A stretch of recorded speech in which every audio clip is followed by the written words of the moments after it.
buyers sitting in this area. They're passive buyers sitting in this area.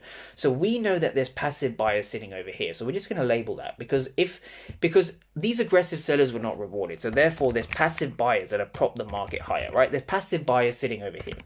Now that price comes into number 2, you want to ask yourself what was going on at number 2, right? We see number 2 over here. Again, we see tons of aggressive buyers, 206 for 516. We see 13 for 109. So we're seeing a lot of blue delta. We're seeing more aggressive buyers than aggressive sellers, right? The same thing we saw previously coming into this fair value gap, right? We see 0 for 246. We see 77 for 187.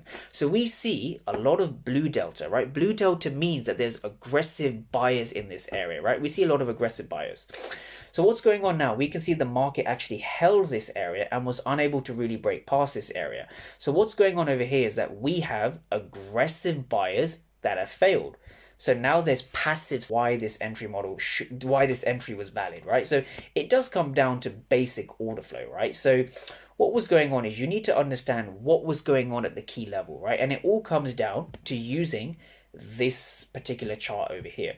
So what was going on is we saw a lot of aggressive sellers here and a lot of aggressive sellers here, right? But the market still moved higher. So there were more passive buyers than aggressive sellers. But when we go back to this zone and understand what was going on, right? Let's just kind of see what was going on. Now from here, we're at an interesting area. Number 3 is an interesting area. The reason for that is because these passive buyers failed, right? They failed to hold the level. So what's going on here is that sellers won.